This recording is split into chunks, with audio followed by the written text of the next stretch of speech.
네, 시청자 여러분 안녕하십니까?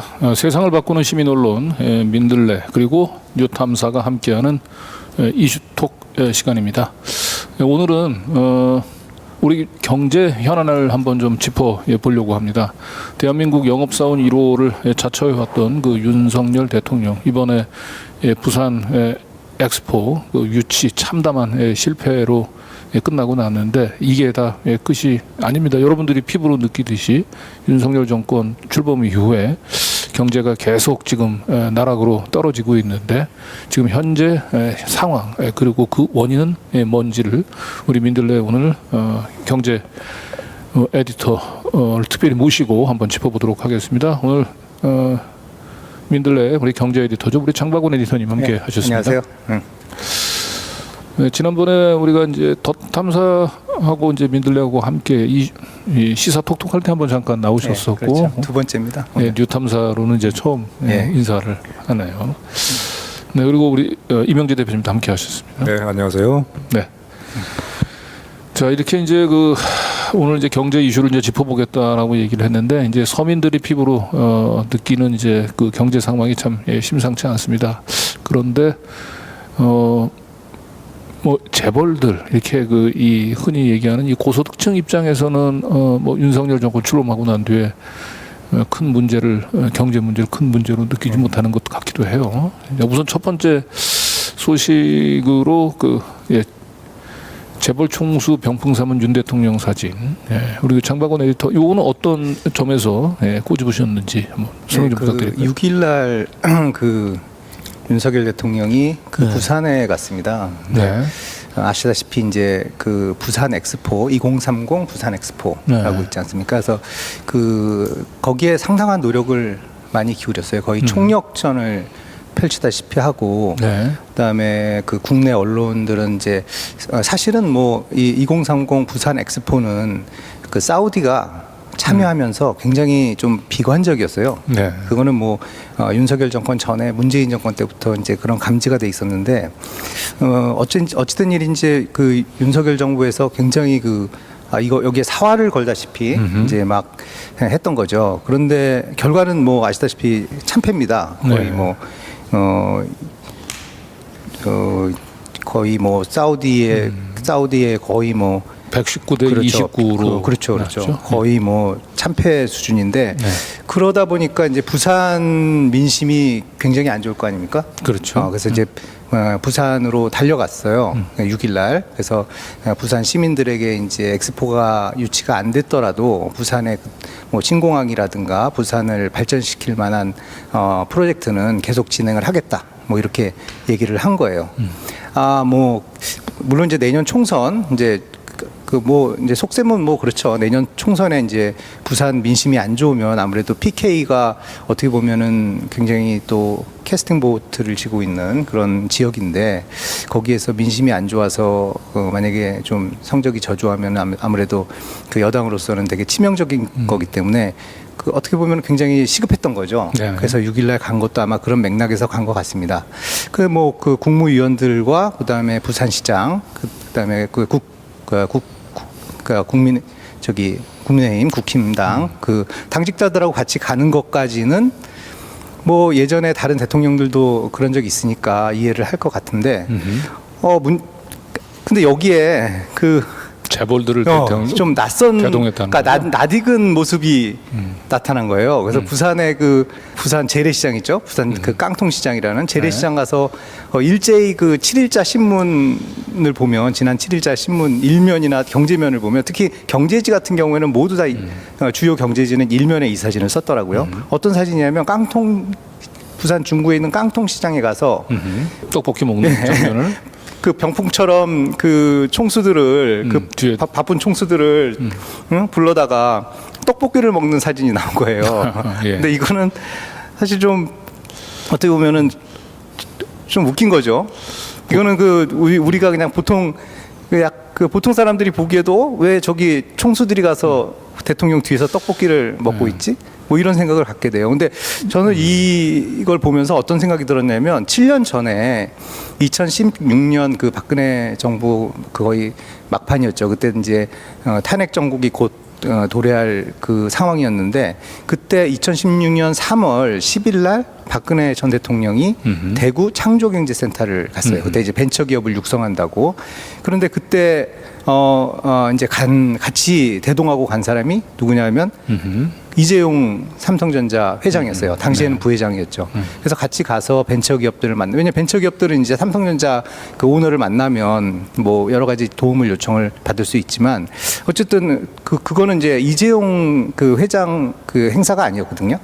그거는 이제 박근혜 대통령이 이제 벤처기업을 육성한다는 차원에서 뭐 창조경 그때 이제 박근혜 정부가 했던 게 창조경제센터잖아요. 그래서 그거를 좀 홍보하려고 갔는데 이재용 회장도 같이 갔던 거예요. 네, 아니 보통은 이제 이렇게 경제계 인사들하고 대통령이 만나는 자리가 이제 보통 경제계 자체에서 이제 주최한 뭐 큰 공식 행사에 대통령이 초청을 해서 이제 축사를 한다든지 그렇죠. 뭐 간담회를 한다든지 이제 이런 경우는 있었는데 지금 말씀하신 것처럼 이렇게 이게 뭐 재래시장 같은 경우를 그 대통령이 방문하는데 경제 그 재벌 이 총수들을 병풍 세우고 왔던 거는 지금 말씀하신 거 보면 이제 박근혜 대통령 때 잠깐 네, 봤던 그렇죠. 거긴 하지만 네. 굉장히 이례적이죠 사실은. 그렇죠. 예를 들어 뭐 문재인 대통령이나 이런 분들은 지금 말씀하신 대로 그 공식 행사에 주로 네. 불렀지. 그리고 많이 부르지도 않았어요. 네. 그 꼭 필요한 경우, 그럴 경우에만 부르고 왜냐하면 이게 오해의 소지가 있지 않습니까? 그렇죠. 국정농단 그 사건만 봐도 이게 정경유착이 결국 국정농단의 하나의 큰 맥을 이뤄서 그렇죠. 난 거잖아요. 그러니까 그 대통령이 그 재벌 이렇게 재벌 총수하고 이렇게 사적인 그런 만남을 갖는다라고 한다든지 이런 거는 그렇죠. 이거 굉장히 그 조심스러워하는데 네. 더군다나 조금 이제 아이러니컬한 거는 네. 지금 국정농단 사건 때 네. 윤석열 대통령이 그때 그 특수검사 그 특검 아니었습니까? 네. 특검으로서 그 정경유착을 단죄했던 사람입니다. 근데 불과 7년 이제 얼마 시간도 지나지 않았는데 그거를 다 잊어버렸는지 본인이 스스로 그렇게 정경유착을 의심할 만한 그런 그 상황을 연출한다는 거는 좀 이게 도대체 어떤 생각을 갖고 있는지 좀 이해가 되지 않고요. 네. 어쨌든 이런 것이 지금 한두 번 있는 게 아니라요. 계속 일어나고 있어요. 근데 여기 이제 박근혜 때 이제 창조경제혁신센터 같은 경우는 각 지역별로 그 각 재벌 그룹들 한 명을 이제 할당을 좀 했죠. 그러니까 뭐 이 대구 창조경제센터에 만약에 삼성이 거기에 이제 코 역할을 하면은 뭐 이재용이랑 같이 대통령이 나타난 부분들 같은 경우는 어느 정도 명분은 있는 것 같긴 한데 그렇죠. 이 재래식 시장의 재벌 총수들을 한 명도 아니고 이렇게 병풍처럼 데리고 나온 것은 뭐 그러니까 심지어 그러다 보니까 보수 언론인 중앙일보도 그날 사설에 썼더라고요. 이게 바쁜 재벌 총수들을 이런 이런 뭐 재래시장 이런데 가는데 굳이 불러야 되느냐? 이거는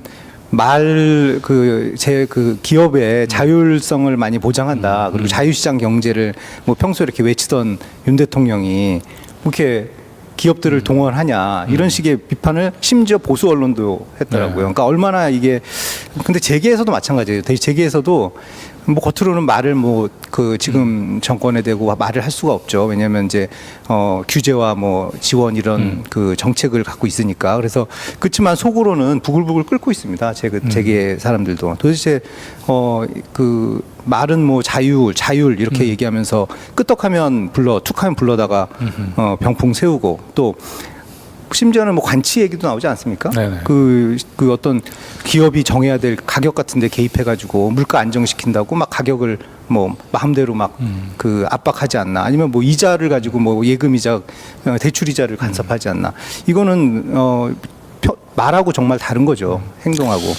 그리고 이 부산 엑스포 때는 이제 이 재계 총수들 모습에 비추면 SK 최태원 회장이 이제 그때는 중심이 됐던 것 같은데 결국 이 엑스포 유치가 이제 참담한 실패로 끝나고 난 뒤엔 역시 삼성밖에 없다고 생각한 것 같아요. 이 대구 재래시장 방문에서 다시 또 삼성 이재용 부회장을 중심 인물로 좀 내세운 것 같고요. 자. 저 사진이 이제 지금의 그 윤석열 정부 권력과 재벌 간의 관계를 보여주는 어떤 상징적인 떡볶이 사진 한번 다시 한번 모습 보여주시겠습니까? 같아요. 저 재벌 총수들이 사실 지금 얼마나 고달픈가. 이 지금 현 정부 아래에서 참 많이 불려다니잖아요. 이런저런 행사에. 엑스포 때도 뭐 최태원 SK 회장만이 아니고 아마 다른 그룹 회장들도 각각의 그 지역별로 돌아다니고 했던 것으로 이제 그렇게 들었습니다. 마치 어떤 그 부하 다루듯이 그렇게 어떤 뭐 70년대, 80년대 박정희라든가 전두환 정권 때와 같은 그런 그 양상이 좀 보여요. 그래서 각 자기 그 그룹으로 돌아가면은 그야말로 황제 이상의 그런 대접을 받는 사람들 아니겠습니까? 근데 저 사람들이 지금 저렇게 마치 어떤 대통령의 떡볶이 시식 행사를 어떤 마치 대단한 국가 행사를 보는 것처럼 옆에서 줄지어서 보고 있는 저 모습, 그 얼마나 저 보는 사람이 우리 민망한 장면인가요? 한편으로는 저게 이제 물론 이제 관치 경제의 이제 상징처럼 보이기도 하지만 이제 또 다른 한편으로는 윤석열이 사실은 이제 그 경제와 관련해서 얼마나 자신감이 없는지 이제 본인 혼자서 내려와 가지고는 이제 더 이상 이 서민들의 민심들을 이제 회복하기 좀 어렵다고 판단한 것 같죠. 그렇죠. 그러니까 그런 점도 있죠. 사람들 간에 이제 재벌 신화들을 이제 네. 다시 한번 그래서 재벌들이 마치 대구에 내려오면 엄청나게 그 이 돈 따발을 뿌릴 것처럼 뭔가 그런 착각을 불러일으키게 만드는. 그리고 이제 또 다른 측면은 같아요. 그거겠죠. 지금의 이 윤석열 정권과 대기업 간의 이런 관계. 어느 정권들보다도 친대기업 정책으로, 친재벌 정책으로 돌아가고 있지 않습니까? 네. 상당히 이제 주고받기가 이루어지고 있는 것입니다. 한편에서는 여러 가지 제도적인 금융적인 혜택을 주면서 한편 또 저렇게 마치 재벌 총수 대기업들을 어떤 자기 수행은 비서인 것처럼 데리고 다니는. 그래서 한편에서는 이렇게 끌려다니지만은 또 한편 또 그만큼 얻는 게 있지 않겠습니까? 그렇죠. 아직은 윤석열 정권 출범하고 난 뒤에 법인세이나 상속 뭐 저기 뭐 최근에 계속 노란봉투법도 내놓고 있죠. 그런 관계, 지금 양자 간의 관계를 보여주는 한편으로는 좀 불쌍해 보이기도 하고 한데 하지만 한편에서는 저것이 그냥 무조건 단순하게 끌려 나온 것만은 아니다. 그런 점을 보여주는 것 같아요. 이게 근데 좀 잘 봐야 되는 것이 뭐 그 아직까지는 그 박근혜 그 국정농단 정도 수준까지는 가지 않았지만 이게 재벌과 그 현재 현 권력이 이렇게 밀착하다 보면 자칫 그 정경유착의 유혹을 받을 수가 있어요. 그렇잖아요. 그러니까 어떤 정책이 이루어질 때 그 국가 재정만으로는 안 되는 정책들이 있거든요. 뭐 미르재단 뭐 이런 것도 다 그 국가 재정만 가지고는 안 되니까 그 이제 기업들의 그 재원을 끌어들인 거 아니겠습니까? 그래서 이게 굉장히 그 국민으로서는 기분이 안 좋은 거죠. 지금 그동안 과거에 잘못한 그것도 뭐 먼 얘기도 아니고 바로 몇 년 전에 있었던 그런 잘못을 뭐 다시 이렇게 반복이 된다는 게 국민으로서는 국민들이 보기엔 좀 허탈할 겁니다. 그래서 이런 거를 좀 자제를 해야 되는데 앞으로 자제를 할지는 잘 모르겠어요. 그러니까 우리가 촛불로 이제 이명박근혜를 심판했다라고 생각을 했는데 다시 이제 윤석열이 들었으면서 다시 과거로 그냥 그대로 촛불 혁명 이전으로 지금 퇴행을 하고 있는 모습을 보이고 있는 것 같습니다. 자, 어쨌든 이 재벌들도 앞세워가지고 그 부산 엑스포 유치에 그 총력을 기울였지만 참 이 참담한 성적표를 받아들였죠. 네. 그런데 지금 이제 이 윤석열 정부에서는 이제 부산 엑스포 유치 실패를 문재인 정부 탓으로 지금 돌리고 있는 것 같아요. 요거는 그 문재인 정부 탓으로 돌리려고 했다가 엄청나게 역풍을 받았습니다. 그러다 보니까 이제 쏙 그 말은 들어갔어요. 근데 이제 제가 이슈를 다룰 때는 조금 전이었는데 어떤 일 때문에 다뤘냐면 그 김기현 국민의힘 대표가 그 지난달 27일이죠. 열린 최고위원회 그 국회에서 열린 거기서 그 뭐 부산 엑스포 개최에 힘을 모아야 된다. 그때는 이제 아직 그 표결 전이었으니까요. 근데 이런 말을 했어요. 안타깝게도 문재인 정부의 무관심으로 우리나라가 사우디에 비해 늦게 출발하게 됐지만 뭐 이런 식으로 했어요. 그러면서 대한민국 1호 영업사원을 자처하며 82개 나라 정상에게 직접 부산 유치를 홍보한 윤석열 대통령의 열정이 빛났다. 이렇게 얘기를 한 거예요. 이 정도는 결국은 뭐 결과적으로는 빛나진 않고 참담한 패배로 끝나서 이게 뭐 빛이 발했지만 어쨌든 요때만 하더라도 뭔가 이렇게 포석을 깔아놓는 듯한 그런 발언인 거예요. 이게 사우디에는 안 된다. 안 되면 이제 요거를 어떻게 하면은 요 책임을 피해갈까? 김기현 대표가 약간 운을 띄우고 보통 이렇게 친윤 언론에서 이걸 좀 받아줘서 여론을 만들어야 되는데 친윤 언론이 이게 어느 정도 비슷하게 져야지 119대 29로 지다 보니까 그렇죠. 야 이것까지 이렇게 이런 참담한 성적표를 받아들고 이걸 다시 문재인 전 정부 탓한다고 얘기한다면 이게 여론이 더 악화될 수 있다고 보고. 그렇죠. 그거는 뭐 어린애도 알 수 있는 그런 것이죠. 그런 분위기는. 근데 그러다 보니까 이제 문재인 정부 탓, 그러니까 전 정부 탓하는 어떻게 보면 버릇이거든요. 윤석열 정부의 그 버릇이 이제 있었는데 이제 그거는 쏙 들어가고 이제 뭐 대통령이 직접 잘못을 자기의 뭐 잘못이다라고 얘기를 했지만 어쨌든 뭐 그 굉장히 이런 그 어떻게 보면 유치하고 좀 그런 생각을 한 게 좀 이해가 좀 잘 가지 않습니다. 네, 자, 그리고 김기현 대표의 미수에 그친 전 정부 탓. 실제로 문재인 정부는 부산 엑스포 유치에 출발을 늦었을까? 제가 이 표를 만들었는데 보면은 사실은 맨 처음에 이제 2030 우리가 엑스포를 유치하자. 근데 이 엑스포 유치는 이제 참고로 좀 우리가 좀 실패를 했지만 이 엑스포를 유치하는 거는 뭐 경제적으로는 굉장히 도움이 됩니다. 이게 등록 엑스포라 그래서 굉장히 많은 나라에서 와서 6개월 동안 이렇게 진행이 되는 엑스포거든요. 기존의 뭐 여수 엑스포나 대전 엑스포하고 좀 다른 엑스포예요. 그래서 유치만 하면 좋죠. 그래서 이제 그 당시 서병수 부산시장이 운을 띄었을 때 굉장히 지지가 많았어요. 그리고 그 후임인 오거돈 시장도 이걸 이어받았고 그 문재인 정부도 어떻게든지 엑스포를 유치를 하는 방법이 없을까 해가지고 굉장히 노력을 많이 했어요. 그리고 저도 거기에 한번 참여한 적이 있는데요, 패널에. 그래서 엑스포 2030 부산 엑스포 유치를 위해서 부산이 무엇을 준비해야 하느냐 이거에 대해서 국제 심포지움을 한 적이 있습니다. 근데 제가 그때 이제 패널로 참여한 적이 있거든요. 그때가 문재인 정부 시절이에요. 문재인 정부가 늦게 시작했다. 이거는 약간 인위적인 기준이고요. 어쨌든 문재인 정부에서도 이거를 해보려고 굉장히 노력을 했어요. 시간 순으로 보면 2019년 5월달에 그 부산 엑스포 국가 사업화 결정을 했나요, 문재인 정부에서? 그렇죠. 사업화 결정을 한 게 이게 굉장히 하나의 이정표가 됐고요.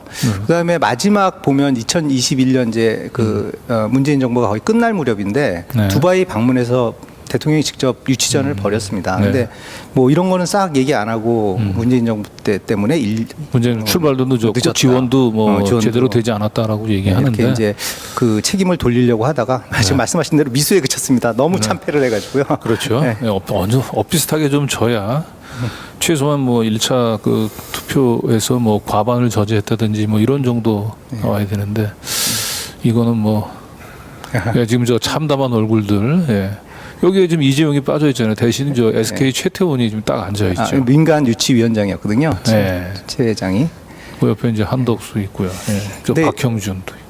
한번 또 짚어봐야 될 게 이 부산 엑스포 유치 직전까지 우리 주류 언론들 행태를 보면 좀 이해가 안 돼요. 왜냐하면 그 전까지 마치 유치가 될 것처럼 사실 저도 속았거든요. 되기 전에 이런 말이 제게에 돌았어요. 그러니까 최태원 회장이 이제 민간 유치위원장이니까 만약에 실패를 했을 때 어떤 식의 이제 좀 아쉬운 그런 논평을 낼 것인가. 그래서 지금부터 준비를 하고 있다. 그러니까 이제 그게 투표를 하기 한 3, 4일 전 정도 됐거든요.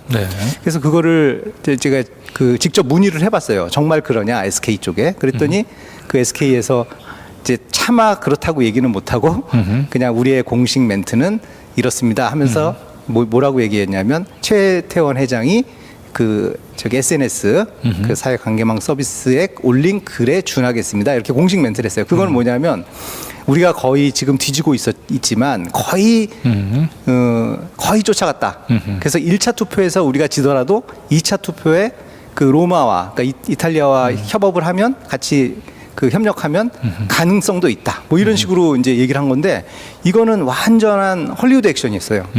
이거는 그 완전히 그 눈속임이었는데 요 출처가 어디서 나왔냐면 주류 언론에서 나왔습니다. 그리고 주류 언론은 지금 정부에서 나온 거고요. 네. 사실상 뭐 좀 역전은 뭐 쉽지는 않았지만 최선을 다해보겠다 이런 정도로 가야 이제 출구 전략이 자연스럽게 마련될 수 있었는데 거꾸로 그냥 막판에. 근데 저는 언론에서 그 얘기하는 게 기본적인 산수로도 이해가 안 되는 게 1차에서 3분의 2 득표를 막아서 2차에서 역전시키겠다는 건 산수로도 설명이 안 되는 거 아니에요? 1차 때 과반을 막아야만 2차 때 역전이 가능한 거지. 그렇죠. 1차 때 그 사우디가 과반을 득표하면 게임 끝나는 거 아닙니까? 2차 때 그 1차에서 사우디를 지지했던 분이 2차에서 사우디를 지지 않을 리가 없잖아요. 그러니까 그렇죠. 이 여론 그 기본적으로 산수로도 사실은 그리고 논리가 안 되는 이게 얘기를 외교부도 좀 이해가 안 되는 게요. 이런 거 이제 엑스포 보통 유치할 때 그런 얘기를 하더라고요. 이 엑스포 유치를 이제 많이 취재하고 봐온 전문가 어떤 분이 얘기해 주신 건데 이런 그 엑스포 유치는 대통령이 직접 그 각국 정상들에게 전화를 해서 확답을 받는 식으로 된다고 합니다. 그러니까 한 번 만나서 밥 먹고 인사하고 하는 정도가 아니라 우리가 이런 거를 줄 테니 우리를 좀 밀어달라. 네. 이런 식으로 해서 1대1 거의 이런 식으로 이제 맨투맨 거의 이런 그 식으로 해서 그 표를 하나하나씩 얻는 건데 과연 윤석열 대통령이 그렇게 했는지에 대해서 좀 고개를 갸우뚱할 수밖에 없어요. 결과를 보면. 네. 같이 밥 먹고 인사하고 잘 부탁합니다. 이 정도 갖고는 안 된다는 거죠. 내가 보기엔 뭐 윤석열 대통령이 그 정도도 되게 뭐 이 외교부에서 뿌리는 그 보도자료 같은 거 보면 해외에 나가서 뭐 30분 안에 뭐 15개 국가의 정상들과 회담을 가졌다라고 하는 얘기는 뭐 30분 안에 15개 국가 만나면 뭐 사실상 뭐 의례적인 인사하다가 통역 왔다 갔다 하고 그냥 끝나는 거 아니에요? 그렇죠. 아무런 근데 예 어쨌든 이번 그 사우디 그 참담한 이 패배로 끝난 이 부산 엑스포는 국정조사가 좀 필요해 보일 것 같아요. 예. 그렇지 않아도 우리 다음 우리 민들레에서 엑스포 징비록이라고 하는 이름으로 저 실패 과정에 대해서 분석하는 그런 글을 실었죠. 네, 우리 저 김진호 에디터가 엑스포 징비록이라고 하는 제목으로 실었습니다. 왜 민들레에서 이 같은 엑스포 실패에 대한 일종의 언론의 이런 그 평가 기사를 내느냐? 이렇게 요란을 떨고 이렇게 국력을 거의 뭐 총동원 하다시피 한 정도의 프로젝트이면은 이것이 실패로 끝나면은 왜 실패했는지, 문제가 무엇이었는지, 어떤 교훈을 얻을 것인지에 대해서 상당한 자기 평가 보고서가 나와야 돼요. 근데 지금 과연 그러고 있습니까? 언론도 마찬가지입니다. 언론도 사실상 정부하고 거의 합작으로 대실패의 한편에 그런 책임이 있는 건데 여기에 대해서 이렇다 할 자기 반성의 보고서가 없는 거죠. 그래서 민들레라도 이 같은 작업을 하는 건데요. 저는 한편 이렇게 봅니다. 분명히 엑스포가 중요한 국제 행사이고 만약 유치했으면 이로 인한 경제 효과도 뭐 적지 않았을 거라고 생각합니다. 물론 이것이 뭐 61조 원이니 또 50만 명의 뭐 고용 창출이 이런 것은 대체로 우리가 참 그런 많은 그런 어떤 행사를 우리가 유치를 할 때 나오는 이런 장밋빛 보고서가 얼마나 근거 없는 것인가를 봐왔기 때문에 또 그것을 그대로 믿어서는 안 되겠죠. 그럼에도 적절한 효과가 있을 거라고 저는 생각하지만 그럼에도요. 이 엑스포라고 하는 행사를 유치하는 것에 이것이 과연 대한민국의 국운을 자부할 만한 행사이냐. 한국은 지금 그렇게 시시한 나라가 아닙니다. 하나의 국제 행사를 유치하는 것에 나라의 명운이 달릴 정도로 그런 정도의 나라는 이미 벗어났어요. 그래서 이 행사를 유치하기 위해서 나라의 수반이 세계 각국의 정상을 찾아다니면서 마치 애걸복걸 하듯이 마치 이것이 대한민국 외교의 모든 것인 것처럼 가서 만나고 밥 먹고 오로지 엑스포 이런 사안인가에 대해서 사실은 이것이야말로 우리가 제대로 짚어봐야 될 반성과 평가의 핵심이라고 봐요. 예, 자 이제 총론적으로 이제 짚어주신 것 같고 네. 우리 김진호 에디터가 구체적으로 그렇다면 부산 엑스포 유치가 참담한 실패로 끝날 수밖에 없었던 이유가 뭔지를 아주 조목조목 분석했는데 우선 한번 좀 보죠. 우선 첫 번째 엑스포하고 네옴시티라고 하는 두 마리 토끼를 쫓았다. 네. 전략상의 실패를 얘기하는 것인데요. 네. 이제 사우디에서 추진하고 있는 것이 네옴시티라고 하는 대규모 건설 프로젝트이지 않습니까? 네. 한편에서는 그 네옴시티의 수주에 건설에 참여하는 어떤 그런 입장이 되기도 하고. 그러니까 네옴시티를 이제 수주를 하려면 결국은 이제 엑스포에 대해서는 사실은 그렇죠. 사우디에 일정 부분 양보할 수밖에 없는 그렇죠. 거고 그리고 예. 사우디하고 경쟁을 통해서 엑스포 유치를 한다고 한다면 사실 사우디가 그렇습니다. 사실 한국 정부의 이제 네옴시티 이 부분들에 대해서는 아무래도 불이익을 줄 수밖에 없는. 그러니까 이 중에 이제 뭘 우선할 것인가를 취사 선택했었어야 되는데 그렇죠. 예, 두 마리를 동시에 잡겠다고 했고 결국 네. 두 마리 토끼를 다 놓친 형식이 그렇습니다. 됐죠 지금. 예. 이제 둘 다를 추구할 수도 있죠. 네. 그래서 이럴 때는 이제 정교한 전략이 필요한 것인데 최종 투표 한 달을 앞두고 그 리야드를 갔어요. 사우디 리야드를. 그리고 두 번째 이제 우리 예. 김준호 에디터가 짚은 게 예, 국제 대통령 윤석열 씨가 리야드를 투표 한 달 전 리야드로 그렇습니다. 방문했고요. 그 방문 자체가 상당히 국제사회로서는 그 상당히 혼동스러운 것이죠. 저것은 이제 한국이 엑스포에 도전의 어떤 의사를 접었거나 최소한 어떤 그 둘 중에 어떤 한 가지를 선택을 하기로 결정을 하고 사우디와 어떤 최종적인 협의를 위해서 간 것이냐라고 하는 그런 추정을 살 만한 방문이었다는 것이죠. 네. 그렇지 않겠습니까? 그렇죠. 투표를 하게 되는 국제사회의 각국 입장에서는 도대체 한국은 지금 엑스포를 갖겠다는 것이냐, 네옴시티의 주요한 건설자로 참여하겠다는 것이냐. 그 보통은 네, 대통령 선거 과정에서도 이제 1등 주자하고 2등 주자가 이렇게 있는데 2등 주자가 팽팽하게 자기가 독자적인 행보를 걸을 때 자기 이 가치가 올라가는 건데 몸값이 1등하고 딱 만나는 순간 이제 언론에는 이제 후보 단일화 얘기가 나오고 그렇지 않습니까? 예. 그래서 이 마찬가지일 것 같아요. 이제 사우디하고 윤석열 대통령이 만났을 때는 기본적으로 사실은 사우디가 압도하는 형국이었고 여기에 한국, 사우디 두 정상이 딱 만나면 당연히 외국 입장에서는 그 한국이 결국 엑스포 그 위치는 양보하는 대신에 뭔가 실리를 네옴시티에서 좀 실리를 찾으려고 하는구나. 실제로 두 사람이 어떤 얘기를 오갔는지 몰라도 사우디 정부는 또 그렇게 역공작을 펼칠 수 있죠. 그 제3 아직까지 세모표로 분류되는 표를 결정짓지 못한 국가 등에는 윤석열 대통령이 와가지고 사실상 포기했다. 이렇게 그래서 충분히 그런 사우디 입장에서 역공작을 펼칠 수 있는 그런 빌미를 제공을 했죠.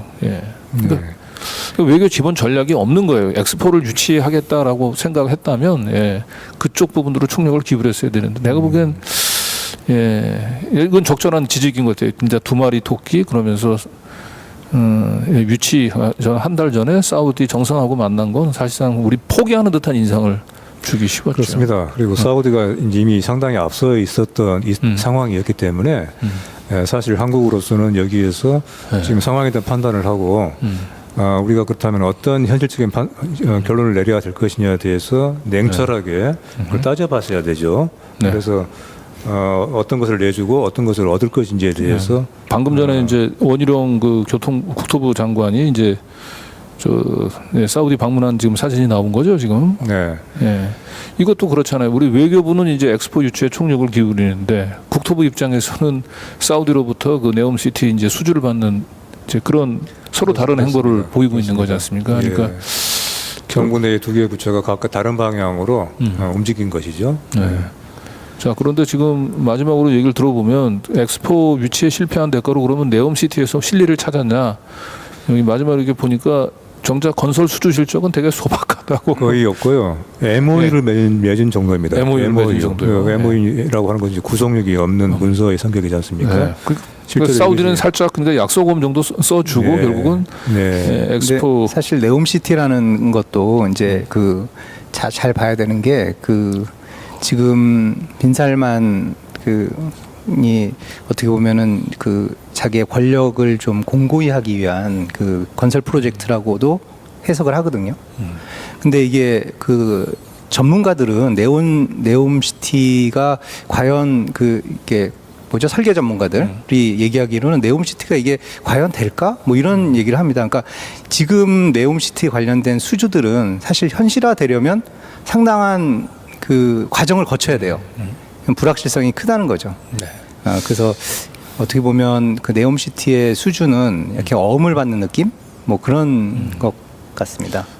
결과적으로 이제 엑스포 네옴시티 두 마리 토끼를 쫓은 결과 결국 두 마리 토끼를 다 잃은 좀 형국으로 참담한 외교 실패로 기록될 것 같습니다. 자, 다음에 한번 좀 물가 문제를 한번 좀 짚어볼게요. 지금 뭐 경기가 이제 회복이 되고 있지 않는 가운데서 물가는 계속 지금 이제 고공행진을 하면서 그 서민들 이제 경제 사정이 점점 악화되고 있는데. 이 물가는 지금 네.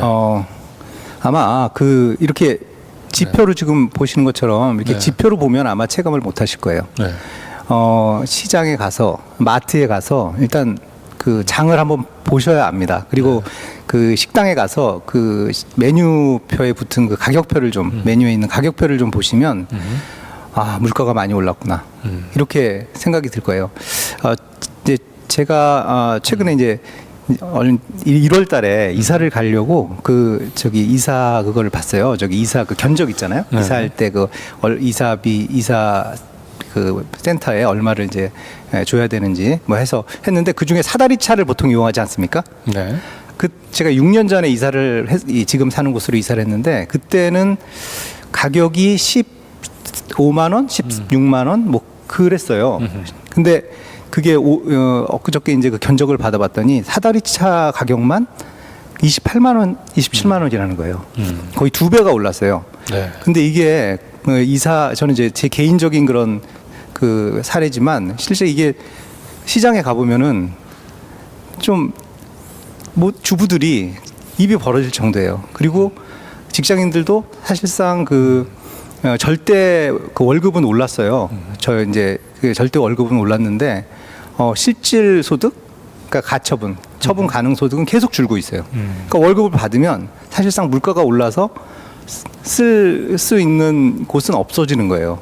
이게 근데도 이제 지금 이 물가 정책을 보면 사실 거의 우리 정부의 물가 정책을 이렇게 보고 있으면 농부들 있잖아요. 천수답 경영, 천수답이라는 거 있잖아요. 네네. 비 오기를 바라고 비가 안 오면 가뭄 들고. 그러니까 어떤 정책이라는 게 없는 것 같아요.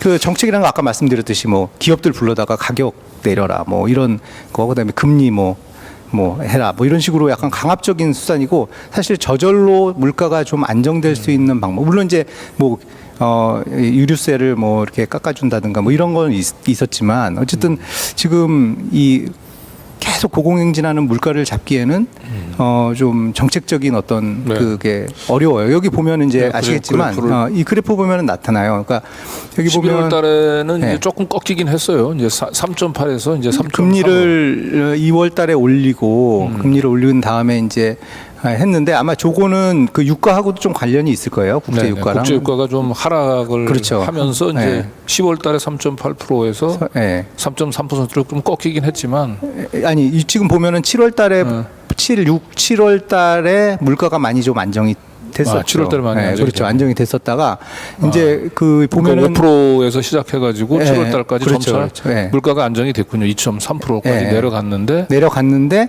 다시 이제 사실은 뭐 유가와 관계없이 갑자기 농산물 가격이 오른 거예요. 네. 농산물 가격. 그러니까 아마 지금 보면은 지금도 이제 통계청에서 발표한 것도 그 농산물 가격이 많이 올라서 지금 물가가 오르고 있다 이렇게 되는데, 저기 생활 물가라는 게 이제 우리 서민들이 느끼는 물가거든요. 그러니까 네. 그 다른 그러니까 평균 물가에 비해서 생활 물가가 더 계속 높아요. 생활 물가에는 아무래도 이제 농산물이나 아니면 외식 뭐 이런 그런 게 들어가 있는 거죠. 있겠죠. 근데 여기서 잘 봐야 되는 게 보면 작년에 그 우리가 여기 좀 요거는 우리나라 지금 물가만 나왔는데요. 저희 미국 물가가 이거 보면은 작년에 막 9%까지 올라갔어요. 혹시 그 미국 소비자 물가 상승률이. 그런데 그때 우리는 이제 5%뭐 수준이었거든요. 그런데 그게 지금 여기 보면은 이제 10월 달이죠. 10월 달에 우리가 3.8%. 그 소비자 물가 상승률이 3.8%였거든요. 네. 이때 미국이 3.2%였어요. 아, 선진국보다도 우리가 그렇죠. 높고 그리고 역전이 된 거예요. 그 네. 물가 상승률이.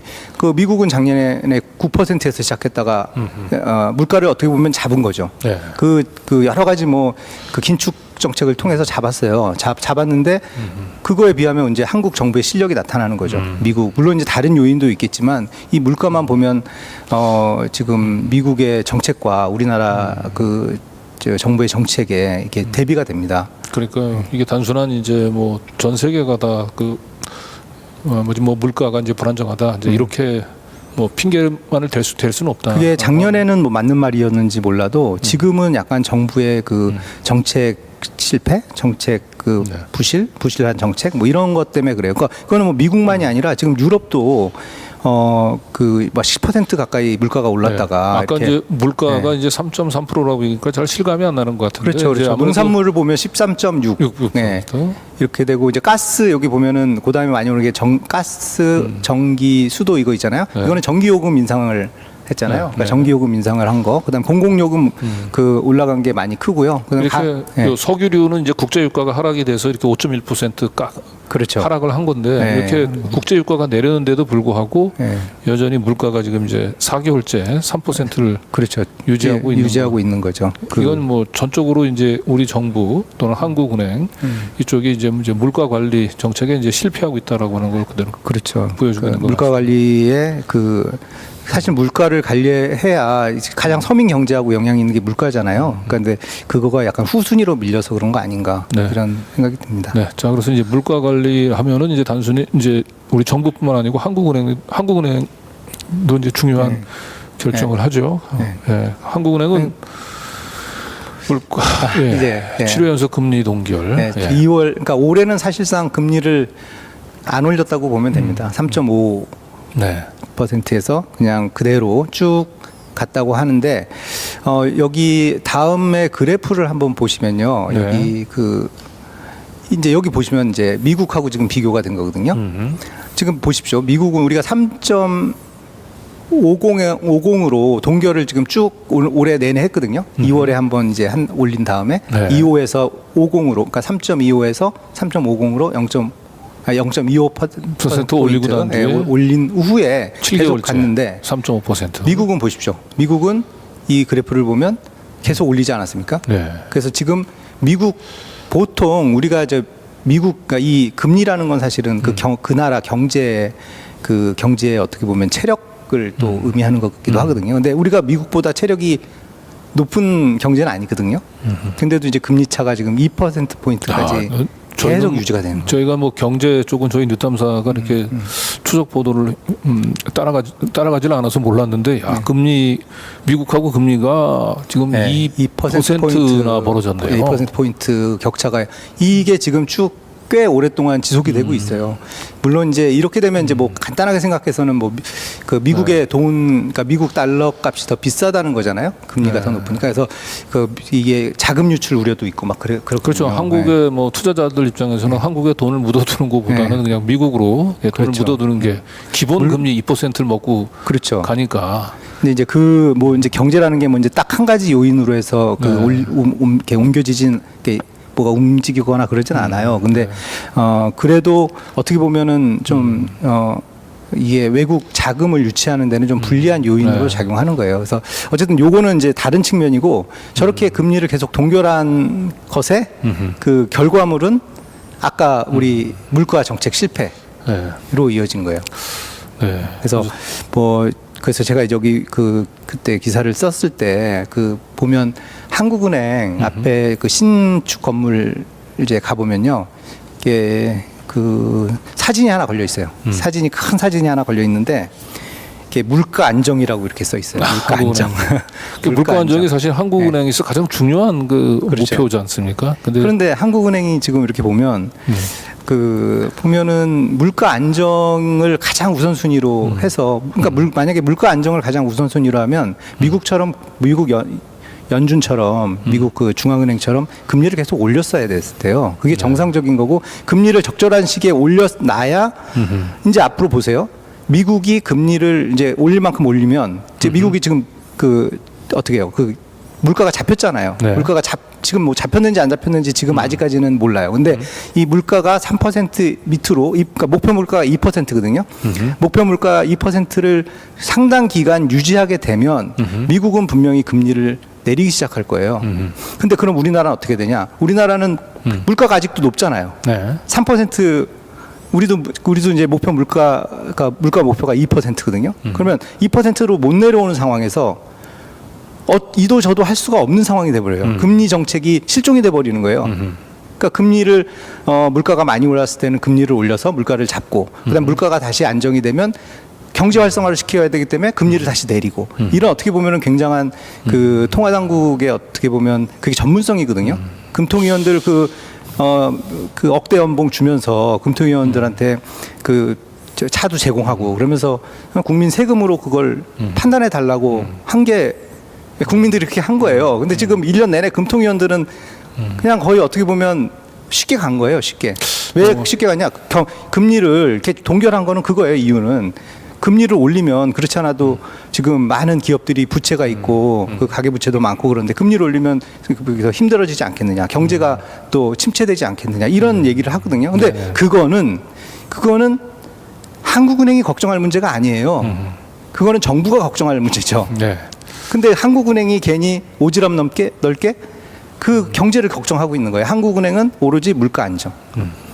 물가 안정이 목표인데 그걸 안 하고 있다는 거죠. 아니 뭐냐 이제 요게 한국은행 들어가면 이제 그 본관 별관입니다. 네. 별관 앞 네. 신축 그러니까 신축 건물 별관이 아니라 신축 건물 앞에 이렇게 붙어 있는 거죠. 네. 근데 사실 뭐 이 기재부하고 이제 그 한국은행이 서로 이렇게 정책 목표가 이제 다르고 대개 한국은행이 이제 기재부 눈치를 많이 본다고 해서 뭐 그 기재부의 뭐 그 남대문 출장소 뭐 이런 이제 비아냥 듣는 게 이제 어제 오늘 얘기는 아닌데. 그렇죠. 네. 지금 금리가 지금 한 번도 아니고 7번씩이나 지금 이제 2.5%에서 동결이 돼 있고 3.5에서 동결이 돼 있고 미국하고 금리 차가 지금 2%나 지금 벌어졌다라고 얘기하는 건 저도 뭐 한 2002년서부터 제가 기재부 한국은행 제가 좀 출입을 하면 봤지만 저렇게 미국하고 금리 격차가 저렇게 벌어진 적은 없었던 것 같아요. 그것도 이렇게 상당히 오랜 기간 동안 저렇게 이제 금리가 벌어지게 되면 뭐 자연스럽게 그 한국에 있는 외화가 뭐 다시 미국으로 흘러들어갈 수밖에 없고 그 원화 가치는 떨어지고 그러면 수입 물가 올라가면 다시 또 그렇죠. 물가가 계속 올라갈 수밖에 없고 저러면 이제 서민들은 이제 고통이 계속 그렇죠. 가중될 수밖에 없는 거죠. 지금 아까 얘기했던 대로 기업들 입장에서는 좀 부채 이제 그 금리 부담이 줄어드니까 기업들 그러니까 이 정부의 기본적인 그 스탠스가 서민들을 위한 경제라기보다는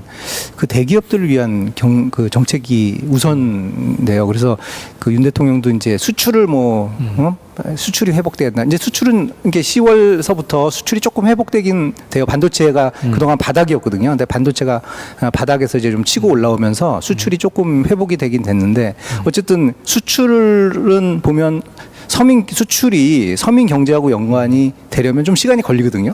경제 전체 성장률에 반영이 돼야 되기 때문에.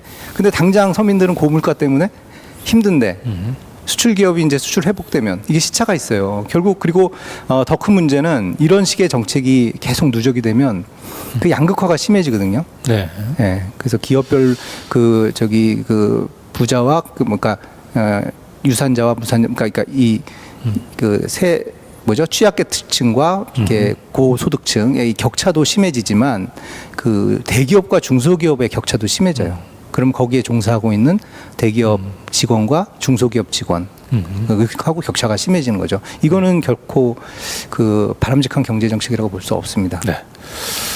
자, 이제 이렇게 아까 이제 처음에 좀 보여주셨지만 윤석열 정부가 사실 처음서부터 그 재벌들 그다음에 고소득층에게 이제 유리한 이 정책들 뭐 세금 감면이라든지 이제 이게 이제 기본적으로 뭐 재벌 우리가 트리클 다운이라고 얘기하는 낙수 효과를 이제 기대를 하면서 이미 뭐 서구에서는 다 그 정책 효과가 없는 다 이 거짓 신화로 끝난 이 트리플 다운 이 낙수 효과 그러니까 재벌 신화들 이용을 해서 이제 뭔가 이 국민들의 이제 민심을 조금 그 현혹을 좀 하려고 하는 것 같은데 정작 중요한 거는 재벌들이 우리 전체 이 경기들을 부양을 시켜서 서민들의 좀 경제를 이렇게 좀 회복시키는 그런데 별 관심이 없어요. 오로지 본인들의 이 부의 편법적인 뭐 상속이나 아니면 뭐 경영권의 편법 승계 오로지 이제 이런 쪽에만 지금 힘을 쏟고 있다라고 얘기하는 부분들이 이제 단적으로 최근에 이제 그 재벌들의 그 재벌 3, 4세들로 이제 경영 승계가 이제 이루어지고 있는데 이게 과거보다 지금 속도가 지금 엄청나게 빨라지고 있다고 그러죠. 예, 이게 12월 그러니까 11월 말서부터 있었나? 이제 12월 되면서 그 대기업 집단 이제 네. 소위 우리가 재벌이라고 하죠. 재벌 그 대기업 집단에서 그 인사가 계속 있었습니다. 그래서 있는데 이렇게 인사 기사를 네. 보통 보면 그런 말을 많이 써요. 세대 교체, 책임 경영 이런 말을 많이 쓰거든요. 네. 근데 이거는 저기 그 뒤 속내를 들여다보면 사실 책임 경영 그건 뭐냐면 오너가 주요 요직에 앉는다 이런 뜻이고요. 세대 교체 하는 거는 이건 세습 병영에 박차를 가한다. 뭐 이렇게 사실은 그게 더 실질적인 말입니다. 근데 이제 이런 말을 아무래도 우리가 그 정치 권력의 아주 강하다고 하지만 사실은 우리의 사회를 이렇게 잡고 있는 거는 자본 권력이거든요. 네. 자본 권력은 굉장히 곳곳에 이렇게 침투해 있어요. 그래서 자본 권력에 대해서 아무도 이렇게 막말을 할 수가 없는 상황이에요. 왜냐면 그래서 이제 많은 언론들이 다 세대 교체, 책임 경영 이런 식으로 약간 미화하는 용어를 쓰는데 실제로는 이게 세대 교체 이렇게 좋은 말로 하지만 거기에 이제 끼워 넣기를 하는 거예요. 끼워 넣기. 세대 교체 인사를 하면서 끼워 넣기로 3, 4세를 집어넣는 겁니다. 네. 그래서 보면은 지금 몇 가지 예가 있어요. 일단 뭐 롯데만 해도 그 신동민 회장 아들이 지금 얼마 전에 제가 요 기사를 쓰기 전이었는데 최근에 요 그래프를 한번 했고요. 먼저 한번 요거는 이제 살펴볼까요? 네. 그러다 보니까 여기 보면은 이제 보실 거예요. 이제 입사 후 보통 이제 입사를 한 28세, 29세 이쯤에 합니다. 그러니까 저 파란색이 이제 그 재벌 2세들 그리고 그렇죠. 이제 좀 빨간색이 지금 이제 3세 또는 3, 4세. 4세. 예, 그렇죠. 근데 2세도 빨라요. 2세도 보면은 여기 보면 34세 임원이 되고 이제 2세라고 얘기하면 이제 삼성으로 따지면 이건희가 되고 3세가 그렇죠. 이재용 이렇게 되겠죠. 그렇죠. SK는 이제 최태원이 3세쯤 되지 않을까요? 약간 SK는 조금 다른데 찐 세대예요. 거기 2세대, 3세대. 그렇죠. 있고. 최종현 돌아가신 최종현 회장께서 이제 1.5세대라고 네. 할 수 있고 이제 최태원 회장은 이제 그 다음이니까 2.5세대 뭐 이런 식이다. 어쨌든 2세대와 3세대 정도에 끼인 상황이고 이제 그 다음이 이제 3, 4세로 넘어가는 거죠. 근데 저기 보면 지금 파란색하고 빨간색 보면 평균 나이가 네. 2세대하고 3세대로 비교를 해 보면은 네. 그렇죠. 저기 임원이 되는 기간인가요? 그렇죠. 나이가 임원이 됐을 됐을 때 나이입니다. 나이. 그래서 34세에서 32세. 그렇죠. 그러니까 그러니까 부모 세대, 그러니까 이제 창업자 말고 2세. 네. 그러니까 말하자면 이건희 삼성으로 얘기하면 이건희 회장 세대는 고세대는 평균 임원이 됐을 때 평균 나이가 35세 정도, 34.8세. 네. 그런데 이제 3, 4세가 오면서 이제 막 더 빨라진 거예요. 그렇죠. 네, 그 일반 저기 회사에 있는 직원들이 사실 이제 임원 평균 나이는 더 그렇죠. 일반 직원들이 네.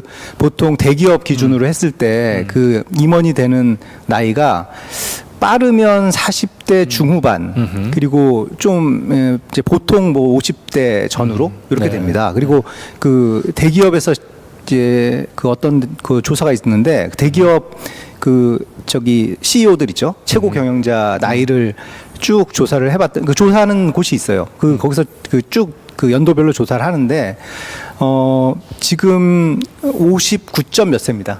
거의 환갑이 돼야 CEO가 돼요. 네. 근데 아까 조금 전 표를 보면 그 여기 보면 이제 사장, 이게 부회장 정도가 CEO라고 할 수 있는데 보십시오. 그 2세가 49.1세 이렇게 나오죠. 네. 부회장이 되는 나이예요. 재벌 2세대는 네. 이제 49세 때 네. 그 CEO가 됐는데 그렇죠. CEO가 지금 되는데 재벌 3, 4세들은 이제 평균 46세가 40대 중반에 이제 CEO가 되는 거죠. 예, 그러니까 서로 평균적으로 32살에 임원이 돼가지고 예. 46살에 이제 그 기업의 총수가 되는 총수가 되는 거예요. 예. 뭐 이런 식의 이제 점점 3, 40세일수록 빨라진다는 거죠. 네. 이게 문제가 뭐냐면 이게 그 뭐 재벌 이런 말이 있어요. 뭐 식탁 뭐 경영해서 뭐 이제 어렸을 때부터 경영 수업을 한다. 근데 이런 말을 많이 해요. 근데 이거는 진짜 좋은 말로 하는 소리고 재벌 후계 그러니까 재벌 3, 4세라고 해도 그게 경영 능력이 보장된 건 아니거든요. 경영 능력은 사실은 기업에 와서 직접 경영을 하는 걸 보고 알 수 있어요. 팀장서부터. 그런데 이제 이렇게 시작이 되면 일단 중요한 결정들이 있어요. 그러니까 기업은 사원을 좌우하는 중요한 의사결정을 할 때가 있거든요. 근데 이렇게 경험도 적고 나이도 어린 그 3, 4세들이 주요 포스트에 일찌감치 배치가 되면요. 의사결정이 왜곡이 될 수가 있어요. 네. 그리고 잘못된 의사결정을 번복할 수가 없어요. 제가 얼마 전에 이제 또 그 중견기업 그 어떤 분을 만났는데 그런 얘기를 하더라고요. 이제 나이 좀 어린 분이 이제 3세 정도 되는 것 같은데 총수가 된 거예요. 그러니까 대기업은 아니고 중견기업인데 그렇다는 거예요. 결정을 내리면 그 오너가 잘못된 결정을 내렸는데 그거에 대해서 얘기를 하잖아요. 그러면 바로 인사 조치가 된다는 거예요. 그러니까 그거를 몇 번 겪고 나니까 말을 못 한다는 거예요. 근데 그 어떤 결정이 정말 잘못됐다는 걸 모든 업계가 다 알고 있는데 이 총수는 고집스럽게 밀고 나간다는 거예요. 그래서 이제 저한테 그 얘기를 해줬던 사람은 거기서 임원을 하시다가 그만두신 분이에요. 얼마나 답답했으면 저한테 그런 얘기를 하겠습니까? 그러니까 이런 일이 비일비재하게 벌어질 수가 있어요. 3, 4세라고 무조건 경영을 후계자로 해야 되냐, 후계 경영을 해야 되냐, 세습 경영을 해야 되냐, 이거는 굉장히 우리나라 기업 가치를 떨어뜨리는 아주 잘못된 관행이거든요. 이거에 대해서 근데 아직까지도 보면은 사람들이 재벌 그 총수 일가니까 이제 뭐 승진 빠른 건 당연하지. 승진하는 거는 뭐 너가 총수라면 그렇게 안 할 거야? 뭐 이런 식의 이제 얘기들을 하거든요. 예. 근데 이거는 그러니까 우리 지금은 이제 이렇게 예. 이제 그 그래프 그다음에 데이터 상으로 이제 그 재벌 3, 4세로의 이제 또 경영권의 이제 그 세습이 좀 빨라지고 있다라고 하는 걸 이제 보여주고 있는 건데 재벌 3, 4세들로 지금 이 경영권 세습이 빨라지고 있는 거에 또 다른 문제점 중에 하나가 제가 현장에서 직접 취재한 바에 따르면은 이 재벌 3, 4세들은 재벌 1, 2세들하고 달리 재벌 1, 2세들은 그 기업의 고유한 그 주력 품목들을 이렇게 신장을 시켜가지고 기업의 가치를 끌어올렸다고 한다면 이 재벌 3세들은 주가 조작에 관심이 많아요. 네. 주식을 가지고 장난을 쳐가지고 네. 그 돈을 버는 쪽에 네. 관심이 많고 그래서 이 재벌 3, 4세들의 그 요즘 가장 이 코어 핵심 인물이 제가 취재한 바에 따르면 그 LG 그룹 맞사위인 윤관이라고 하는 사람입니다. 네. 이 윤관이라는 사람이 이제 특히 이제 SK 최태원 그 회장하고 매우 가까워요. SK 최태원 회장이 미국에서 예전에 그 와이더덴이라고 혹시 들어보셨나요? 저 컬러링 서비스 하는 네. 회사인데 그 회사를 그 나스닥에 가지고 상장을 시켜서 대박을 한번 터뜨려 준 적이 있었는데 그 이후로 이 윤관이 SK 최태원 회장과 무조건 가까워졌고 아마 최태원 회장이 LG 그룹에 소개를 한 것 같아요. 그래서 이제 LG 그룹 에 이제 그 맞사위가 됐는데 그 뒤로 재벌 3, 4세들이 이 LG 윤관하고 굉장히 가깝습니다. 예, 그러니까 지금 그럴 수밖에 없는 게요. 네. 지금 2세까지만 하더라도 우리나라는 이제 재벌들이 다 제조업 아닙니까? 네. 제조업 기반으로 너무나 다행스러운 일이죠. 우리가 네. 반도체 강국, 철강 강국, 되지 않습니까? 자동차 강국. 근데 이런 강국이 된 건 제조업 기반인데 보십시오. 제조업은 굉장히 어렵습니다. 어려워요. 예. 예, 제조업은 일단 노사 관리도 해야 되죠. 그다음에 여러 가지 생산 라인 공급망이라고 하죠. 공급망도 관리를 해야죠.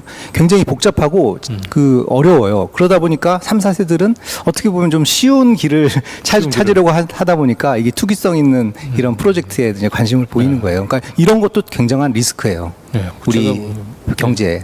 동부그룹의 뭐 김남호라든지 아니면 LG그룹의 아까 얘기했던 윤관 그리고 뭐 GS그룹의 또 뭐 그 허씨 또 3, 4세들 또 되고요. 그다음에 뭐 CJ의 뭐 정용진 이런 근데 그 그룹의 이제 맏형격을 이제 SK 최태원 회장들이 하는데 이들의 공통점들이 뭔가 주력으로 이 회사를 이 제대로 된 경영을 통해서 일으켜 세울 생각보다는 주가 조작에 너무 관심이 많다는 그 점을 한번 좀 강조 좀 하고 싶어요. 자. 그리고 이 CNBC에서도 그렇지 않아도 그렇죠. 그러니까 이런 지금 우리가 얘기한 것을 CNBC가 한번 짚은 거예요. 제대로. 그래서 코리아 디스카운트의 여러 가지 요인이 있어요. 그러니까 물론 이제 북한 우리 지정학적 리스크도 있죠. 그렇지만 이제 그런 것과 함께 아주 또 디스카운트의 코리아 디스카운트에 영향을 주는 게 이 재벌 기업의 지배 구조 때문에 그렇다. 이렇게 하는 거예요. 그래서 전문가들의 얘기가 그런 거죠. 그러니까 이 주주나 투자자 입장에서 어떤 결정을 내리는 게 아니라 총수의 사적 이익에 따라서 의사결정을 내린다는 거예요. 그러다 보니까 이제 제가 얼마 전에 경제개혁연대가 문제 제기한 이거거든요. 이게 이제 구체적으로 하나 살펴볼까요? 그렇죠. 세아그룹 내부 부당 지원 구조도인데 이게 이제 공정위의 자료예요. 이 공정위 자료. 이제 이태선이라는 사람이 이제 세아그룹의 총수인가 그렇죠. 총수죠. 총수 일가죠. 총수 일가에서 이렇게 지금 세아 창원 특수강이라는 기업 있죠. 이게 지금 이제 자회사 그러니까 밑에 이제 손자회사 정도 되나요? 아무튼 법 위반 당시에 이제 좌측에 있는 걸 보게 좌측 되면 오른쪽은 이제 그거 있은 다음에 고쳐진 거고 이제 왼쪽에 왼쪽에 보니까 이제 최상단에 이제 세아홀딩스하고 HPP라고 하는 회사가 있는데 세아홀딩스는 이제 지분율이 이제 35%고 그렇죠. HPP는 100% 이제 개인 회사입니다. 개인 회사. 이태성 일가의 개인 회사예요. 개인 회사인데 이 개인 회사가 CTC라는 자회사를 가지고 있었던 거예요. 그래서 이 회사를 키우고 싶은 거죠.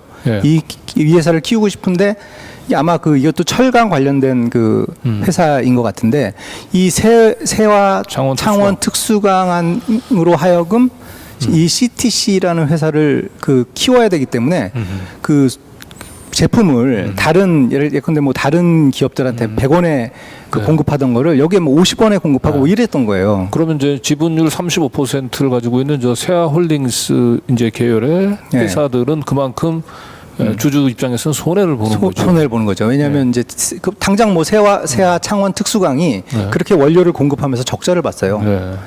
멀쩡히 흑자 보고 잘 나가던 견실한 회사였는데 저렇게 내부 부당 거래를 어떻게 보면은 총수 쪽에서 강요를 하는 바람에 멀쩡한 기업 하나가 부실 기업이 됐고요. 그 대신 사적 이익, 사익을 그대로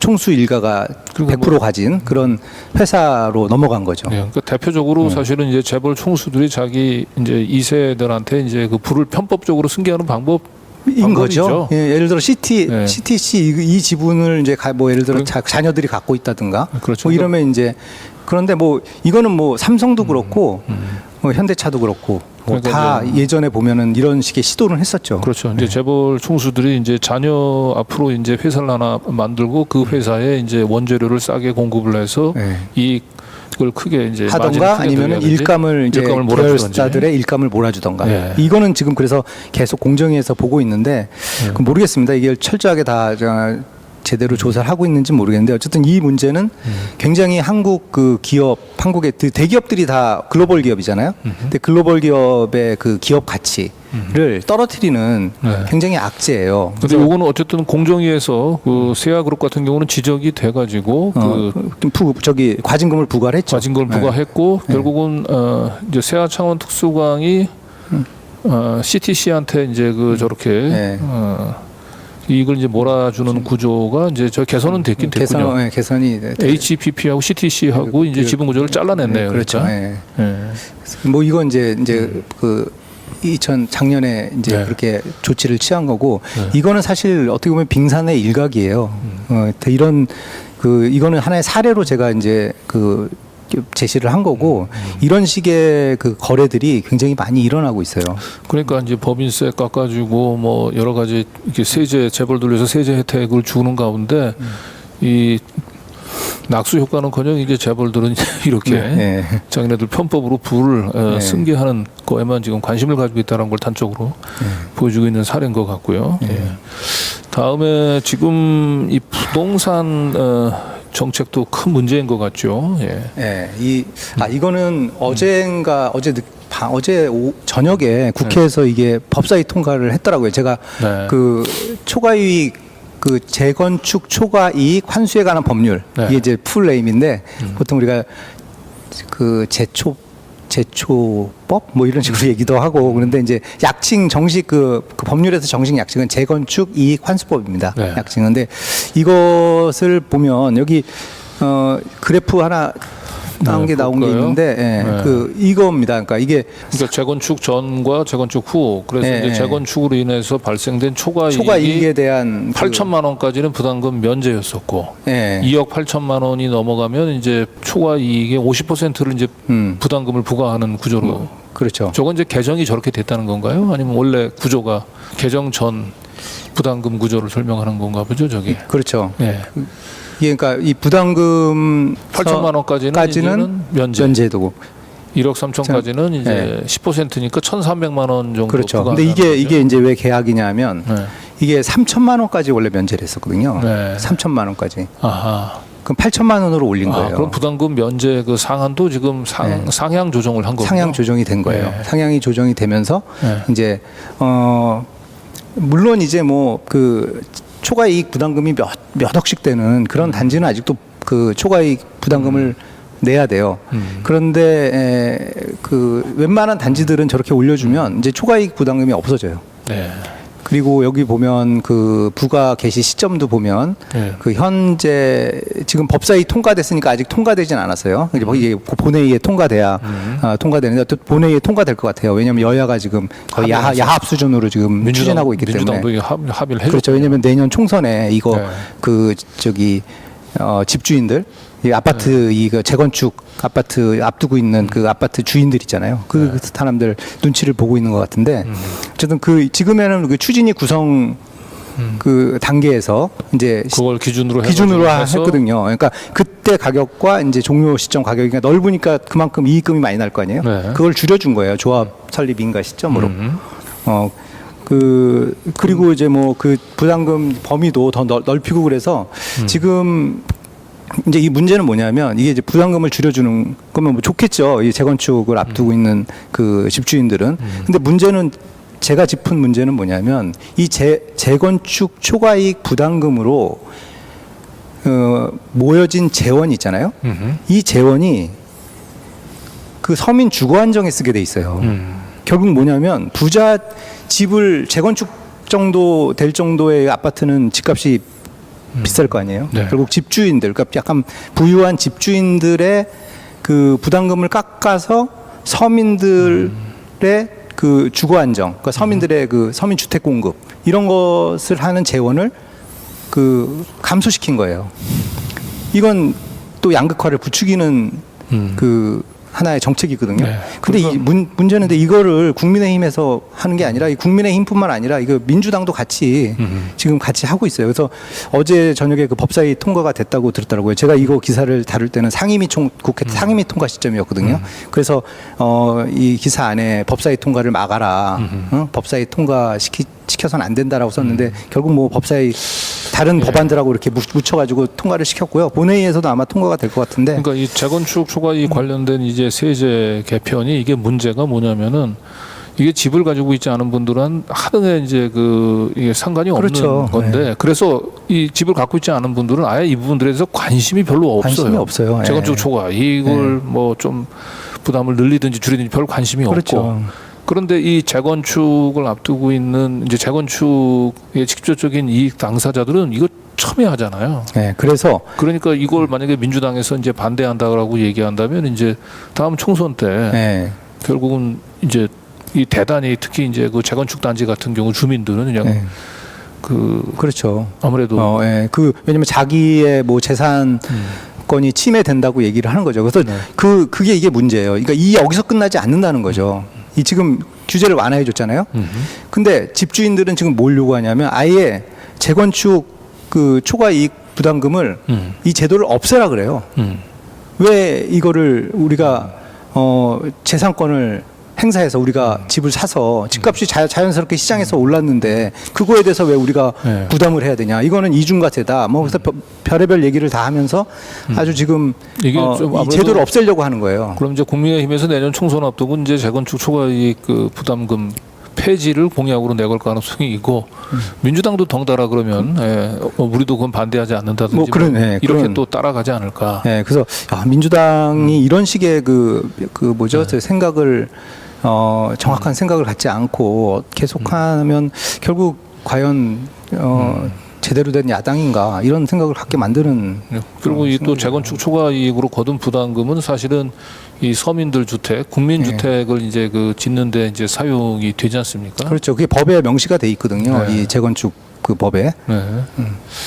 그러니까 결과적으로 서민들의 이제 고통을 대가로 지금 뭐 이렇게 고소득층이나 아니면 이 자산가들의 이제 세금 부담만 줄여주기 때문에 지금처럼 이렇게 경기가 어려운 때는 전부 서민들에게 고통이 가중되고 있고 서민들을 위한 정책을 펴야 되는데 지금 당장에 내년 총선 앞두고 표를 의식해서 국민의힘뿐만 아니고 지금 민주당조차도 지금 이렇게 정반대로. 그래서 같은 맥락으로 제가 또 하나 소개시켜 주고 싶은 게 이게 지난달 27일 날 민주당 황희 의원하고 김병욱 의원이 저도 이거 깜짝 놀랐어요. 네, 그래서 민주당에서 상속세 폐지를 주장을 하고 나왔습니다. 그러니까요. 그러니까 이게 모르겠어요. 뭐 이제 폐지를 하는 어떤 조건들을 뭐 얘기는 했을 수 있겠죠. 근데 어쨌든 간에 이 상속세라는 거는 이제 50년이 넘은 1950년대서부터 시작된 거거든요. 상속세는 굉장히 상속세는 이거는 헌법 가치하고도 일치해요. 왜냐하면 헌법에 보면은 이제 헌법에 경제 민주화라는 조항이 있지 않습니까? 이게 제가 지금 조항이 있는데 그게 있어요. 제가 정확하게 헌법 119조 2항에 있어요. 국가의 의무로서 명시된 적정 소득 분배 유지 원칙 이렇게 이게 있어요. 근데 이게 이제 소위 말하는 경제 민주화, 헌법에 명시한 경제 민주화거든요. 그 좀 깊게 들어가면 상속세는 거기에 근거한 거예요. 이거는 헌법의 가치에 준해서 그것도 1950년서부터 지금까지 유지됐던 법이고 대다수의 국민이 소득 분배의 형평성을 위해서는 있어야 된다. 상속증여세는. 지금 보니까 이 상속세 결정세액의 약 한 77%가 500억 이상 자산가들한테 지금 맞습니다. 돌아가고 있거든요. 그러니까 이게 이제 상속세를 폐지하자고 하는 이제 재계라든가 이 자산가들의 얘기는 우리나라 상속세율이 너무 높다. 최고 상속세율이 50%다. 그리고 거기다가 대기업 같은 경우에는 이제 주식을 양도하면 그거에 대해 할증이 붙어가지고 뭐 20% 할증이 붙어서 60%다. 막 이렇게 얘기를 해요. 그리고 이거는 뭐 일본을 뺀 전 세계에서 우리 OECD 국가 중에서 두 번째로 높은 최고 상속세율이다. 뭐 이런 식으로 거의 앵무새처럼 계속 그걸 얘기를 하면서 반복적으로 얘기를 하면서 이제 상속세를 무력화하려고 하거든요. 근데 그렇지는 않아요. 실효세율을 보잖아요. 실효세율을 보면 그만큼 내지 않아요. 그럼 면목세율일 뿐이지 실효세율 각종 공제들이 있어요. 뭐 배우자 공제, 무슨 공제 가지고 되게 복잡하거든요. 근데 그 공제들을 다 제하고 나면 사실상 선진국 그게 상속을 통해서 내는 세금에 비해서 굉장히 이렇게 높지 않거든요. 우리나라가 오히려 선진국이 더 가혹할 수가 있어요. 선진국은 상속세라는 이름이 없는 국가들조차도 자본 불로소득에 대해서는 굉장한 고율의 그 세금을 물리고 있거든요. 근데 그런 그 얘기들은 쏙 빼고 상속세율, 명목세율 높다고 이걸 폐지하다 거기에 제가 보기에 이 민주당 몇몇 의원들이 거기에 현혹된 것 같아요. 현혹되거나 아니면은 뭐 본인의 어떤 뭐 본심인지 모르겠지만 네, 이 시점에서는 이제 민주당의 이 상속세 폐지 주장에 대해서는 우리 이명재 대표님 하실 얘기가 좀 많을 것 같은데. 예. 민주당이 지금 보이고 있는 여러 가지 그 개혁적이지 못한 모습들에서 뭔가 돌출되는 그 사안이었던 것 같아요. 상당히 뜬금없고 아무튼 상당히 저도 좀 납득이 안 가는 그런 발상이었는데. 특히 이제 경제 민주화라고 하는 점에서도 현재 민주당이 가지고 있는 이런 일반적인 소극적인 면들 그걸 볼 수 있었던 그런 장면이었던 것 같습니다. 네.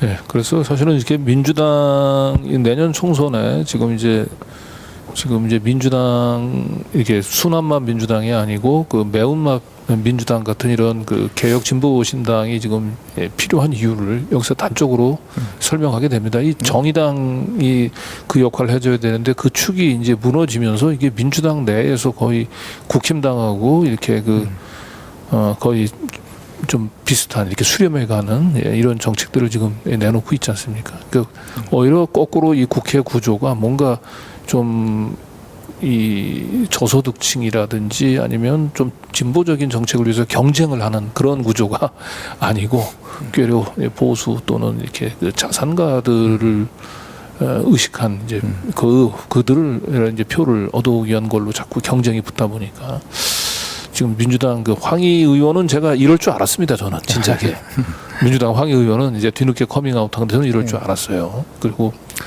우리 지난주에는 지지난주인가요?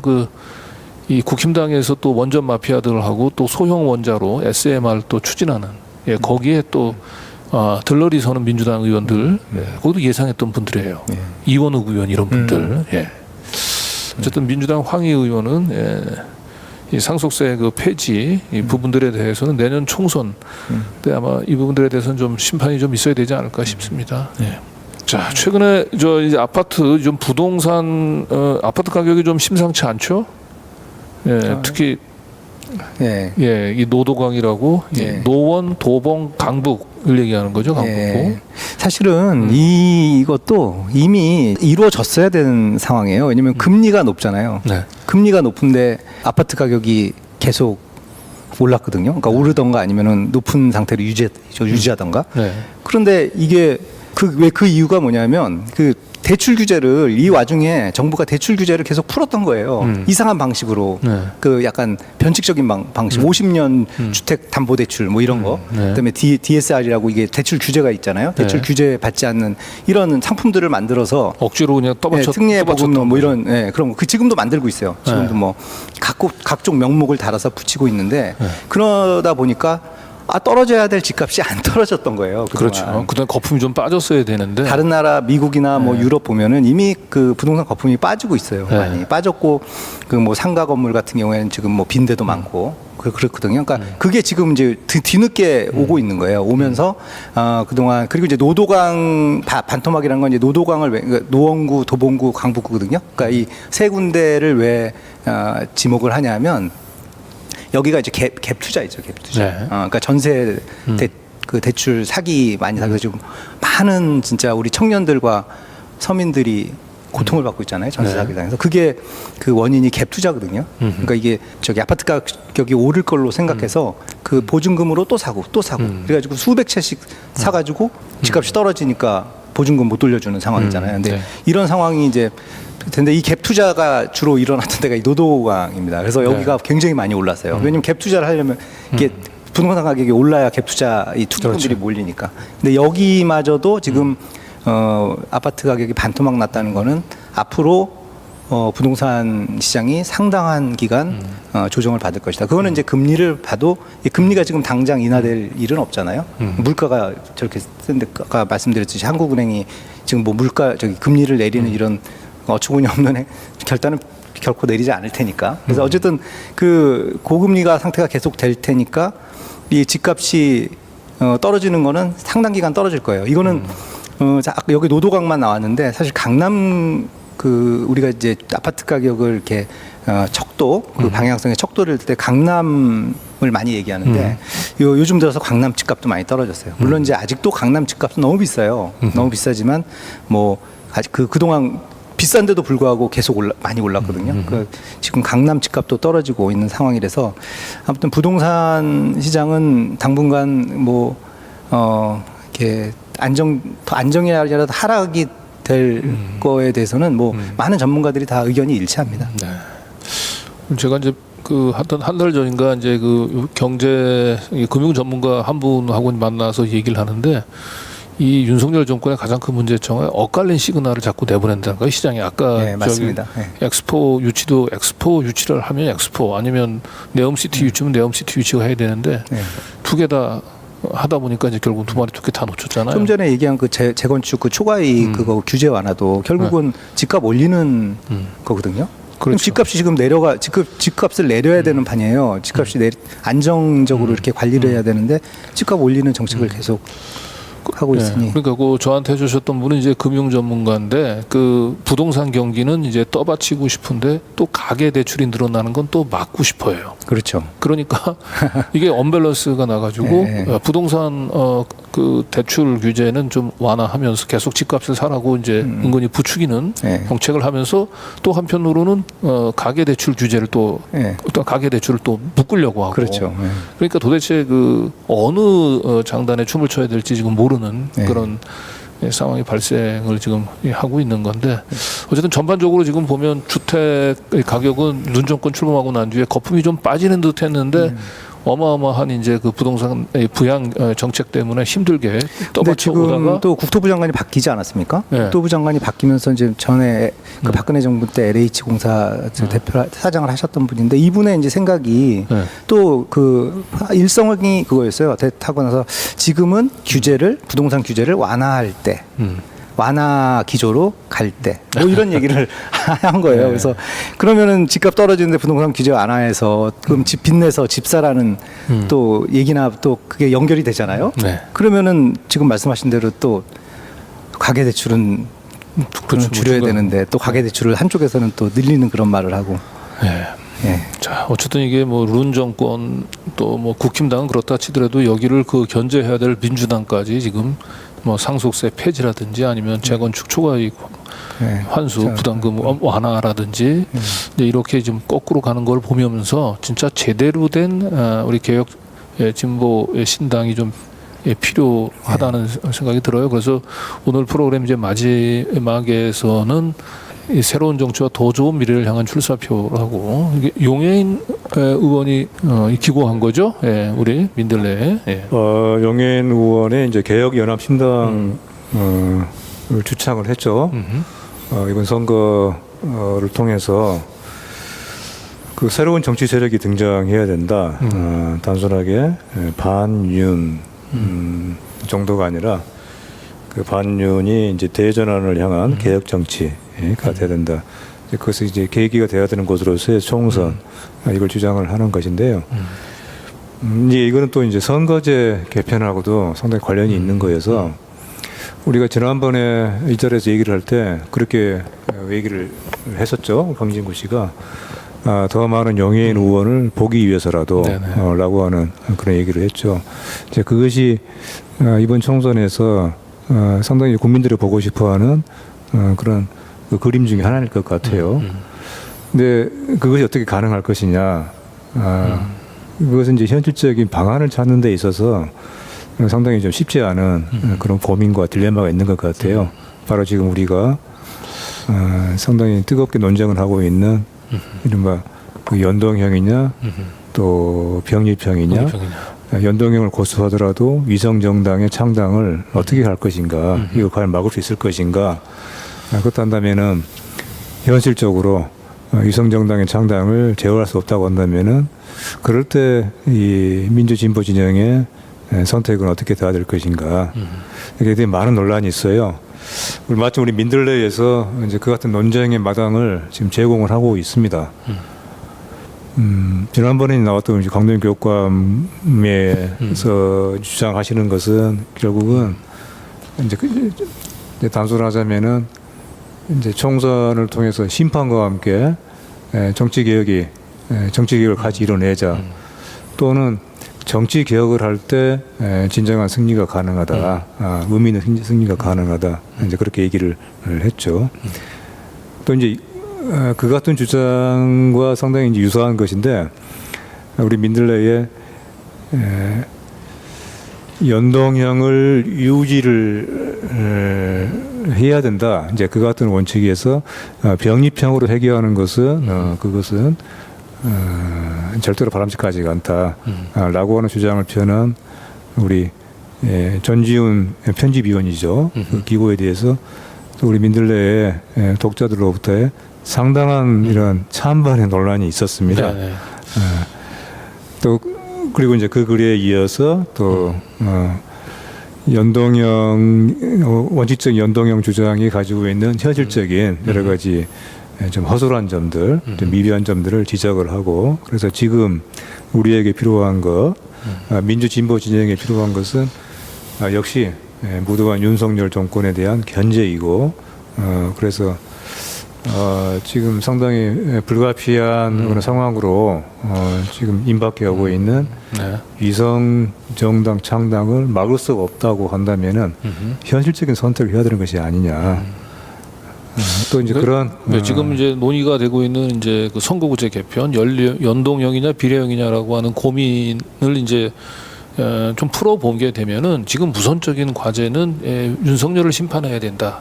따라서 민주당의 압도적인 의석을 몰아줘야 된다라고 주장하시는 분들은 이제 좀 병립형을 주장을 하죠. 연동형 자체가 제도는 좋긴 한데 그건 이상론이고 지금 현재는 윤석열에 대한 심판, 윤석열에 대한 확실한 심판을 위해서는 민주당이 비례대표, 비례의석도 민주당이 좀 많이 가져가게 해야 된다. 그래서 민주당의 절대적인 많은 의석을 확보하는 게 필요하다라고 하는 쪽인 것 같고 연동형을 이제 주장하시는 분 입장에서는 민주당 국민의힘하고 민주당하고 이렇게 그 양당 체제하에서 지난 4년 해봐야 달라지는 게 아무것도 없다. 제대로 된 이 국회 개혁 그리고 제대로 된 우리 사회 개혁을 위해서는 정말 민주당을 또 한편에서 견제할 수 있는 또 이런 그 목소리들을 가진 개혁 신당이 좀 필요하다.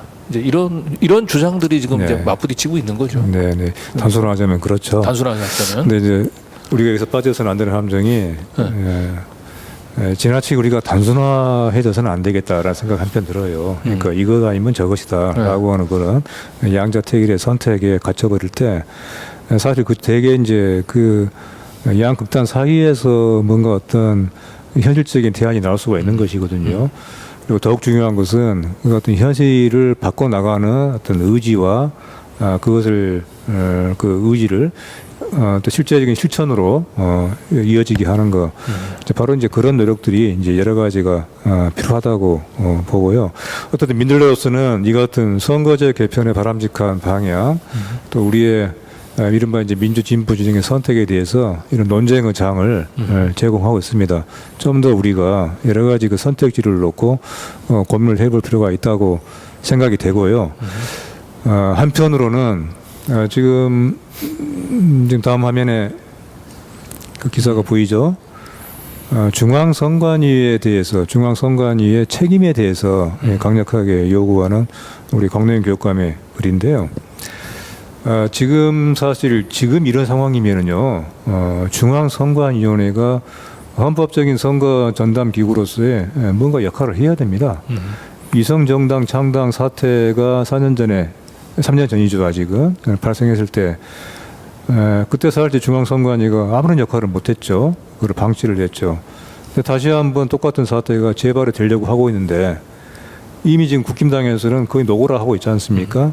그렇다면 이것은 하나의 그 부조리한 행위, 범죄적인 행위에 가까운 선거법을 농락하는 행위가 벌어지려고 하는데 이런 사태 앞에서 중앙선관위원회가 이것을 가만히 방치하고 묵인하고 제3자적인 어떤 그런 그 방관적인 입장을 취하면은 그건 자기의 직무유기인 것이죠. 바로 그 같은 역할을 적극적으로 보여주는 것이 정말 필요하다. 그것이 지금 중앙선관위원회가 해야 되는 일이다. 그리고 그럴 때 위성정당 창당 방지에 어떤 상당한 탄력이 생길 것이다. 저는 그렇게 봅니다. 네. 예. 선관위도 물론 이제 그 선거 심판의 역할을 담당하는 곳이니까 선관위가 사실은 이제 위성정당 창당에 대해서만 이제 확실한 심판으로서의 역할을 하겠다는 의지를 보이면은 사실은 그렇죠. 국힘당이나 아니면 민주당이 그 사실은 위성정당을 통해 가지고 사실상 연동형 선거구제를 무력화시키는 이제 그런 시도 자체를 꿈꾸지는 않을 텐데 이미 이제 지난 선거 때 사실상 중앙선관위가 위성정당에 대한 제재를 안 하는 걸 넘어가지고 사실상 방관했죠. 오히려 방조를 했죠. 방조를. 네. 그런 이제 백보양보해서 이해를 하자면은 사실 그때만 해도 너무나 창절관에 당하는 일이었잖아요. 설마 그 국힘당이 이런 아주 기발한 아주 생각지도 못한 수를 들고 나올 줄이야 선관위도 생각을 못했을 것입니다. 하지만 이제 이미 이제 한번 경험을 했던 일이고 처음엔 한번 이제 그 태클을 걸었는데 살짝 또 이름을 또 바꿔가지고 나오니까 중앙선관위에서 그 사실상 그때 국힘당 자유한국당 쪽에 이제 위성정당 창당을 허용을 했죠. 눈 가리고 아웅이었는데. 어쨌든 저희는 이제 선관위 역할도 물론 주문을 하긴 해야 되겠지만 가장 중요한 키는 이제 민주당이 과연 이제 그 동안에 유재명 대표가 여러 차례 약속을 했었지 않습니까? 연동형 이제 그 비례대표제를 통해서 국회 내에 다양한 목소리를 가진 세력들의 진출을 이제 보장을 하겠다라고 했는데 지금 이제 민주당이 과연 어떤 선택을 할까? 지금 여러 가지 들어오는 얘기로는 민주당이 지금 사실상 다시 이제 병립형으로 선거구제를 이제 거꾸로 퇴행시키는 쪽으로 지금 그걸 이제 윤석열에 대한 확실한 심판이라고 하는 명분으로 합리화를 하면서 아마 병립형으로 자꾸 좀 가려고 하는 게 아닌가 이제 그런 얘기들이 많이 돕니다.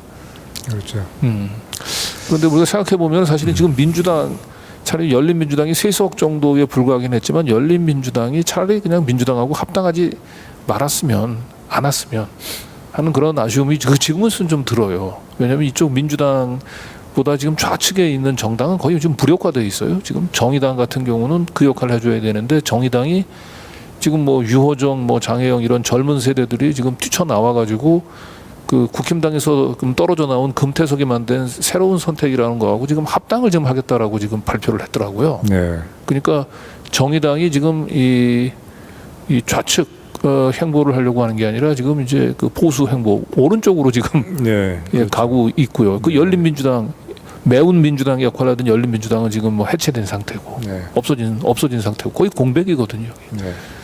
그리고 이제 아직까지 진보당이라든지 사회민주당이나 이제 새로운 진보정당이 지금 나타나고 있긴 하지만 아직까지는 그 존재감이 지금 없어요. 지금 그래서 이대로 선거가 이제 치러진다고 얘기한다면 사실상 다시 또 민주당과 국힘당의 양당 체제가 만들어지는 가운데서 이 국회가 이 진보 쪽으로 축이 가는 게 아니고 점점 또 보수 쪽으로 더 쏠림 현상이 좀 생길 것 같아요.